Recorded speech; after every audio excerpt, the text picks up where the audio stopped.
Here, in the United States of America, where everyone believes in life, liberty, and the pursuit of happiness, on their quest to fulfill the American dream.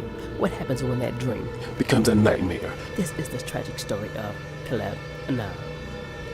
Residing here at this home near Stone Mountain, Georgia, Mr. Anam and his wife desperately struggles to keep their household together. After ending a world full of lies and deception and crime and intimidation, you would think that in your workplace you would be safe and appreciated, especially in corporate America, where trust is everything.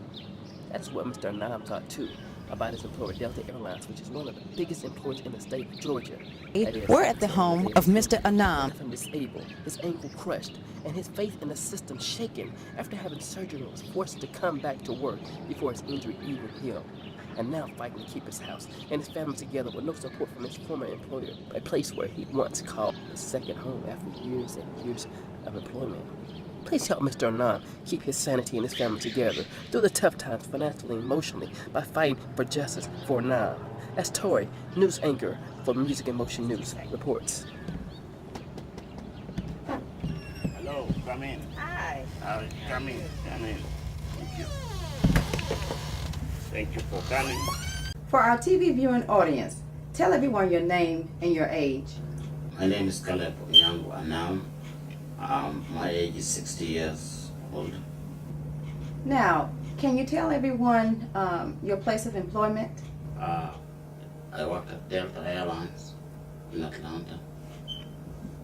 Okay, Mr. Anam. How long have you been employed with Delta? July 31st, 1995. Great. Okay, what was your position? And what did that position duties entail? I was customer service agent. Duties were to receive bags, run them to different flights based on the area you're assigned.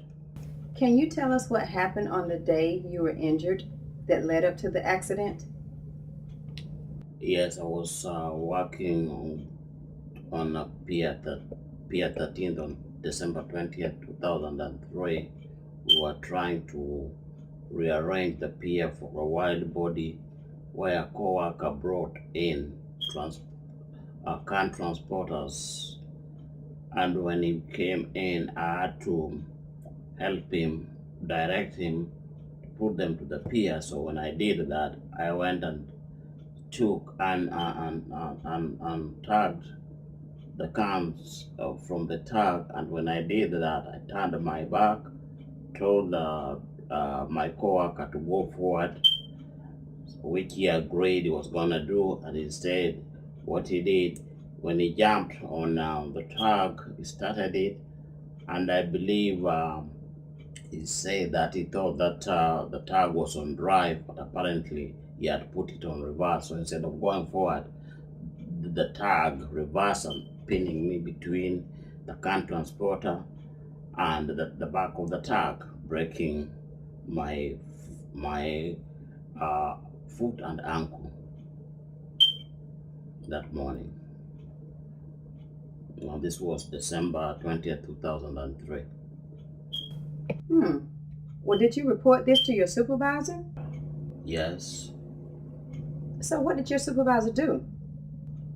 The injury was so severe when I fell, they called, my co-workers had me yelling, including the co-worker who hit me with, who had backed the tag. So I saw all the supervisor, the high levels, all came to my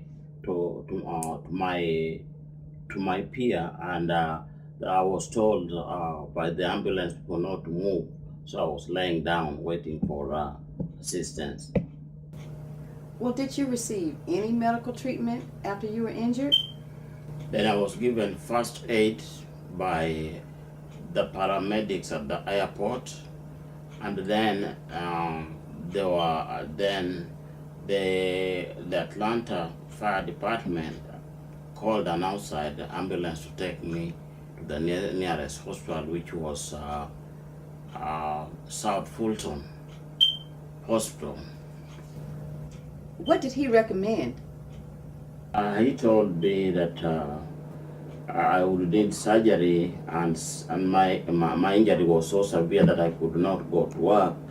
And the only thing that he said was, since it was a workers' comp, I had to contact the company, which was Delta Airlines. I had to contact Delta Airlines about the injury, to go about with the surgery. And they sent me home that same day with painkillers.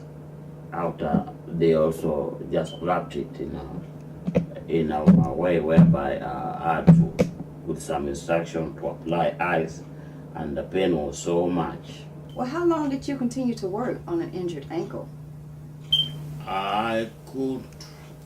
I went after the surgery, after say 2 months, 2.5 months, so to be exact. But I could not even work full day that same day that they took me back to work, because my leg was so swollen, and then I had to wear a size 14 and a half. Normally I wear 10 and a half. I had to wear a size 14 to fit the injured ankle. So, did they recommend you go back to work? X-rays were taken, whereby the doctor on duty came, told me that I had a broken tubular and fibula, and he told me I would need surgery immediately. Okay, Mr. Anam, are you married? And if so, how has this affected your home life? Yes, it has affected me wholly financially. Since I've been denied treatment, everything has been so bad. I'm depressed, I'm in pain all the times. I don't sleep, and the pain is always at night. All the time I try to walk now, the leg swells, and I've been trying to get help.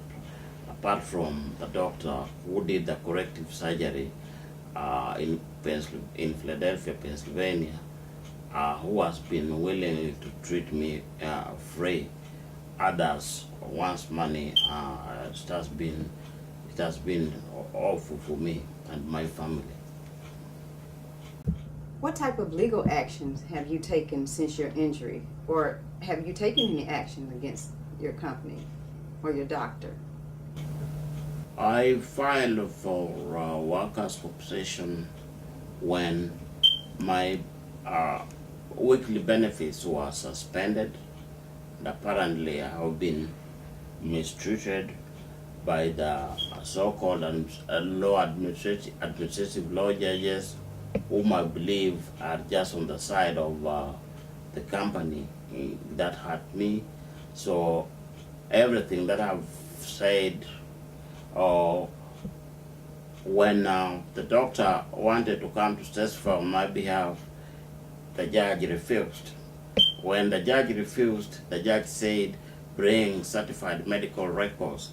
When the certified medical records were brought in at the date of the hearing, we later found out that they were tempered, or they were withheld to give the other side a favorable decision.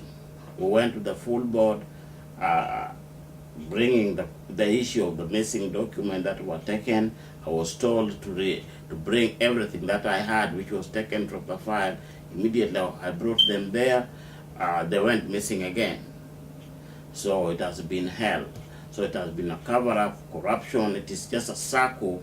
It is just a circle of corruption between the judges, the attorneys, the lawyers, the state employees, especially the clerical employees, so as to some people at Delta Airlines who are fully aware of what's going on.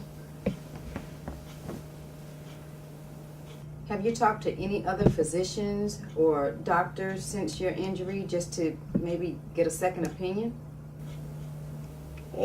The first one was in Kenya, who first told me what the original surgeon had done.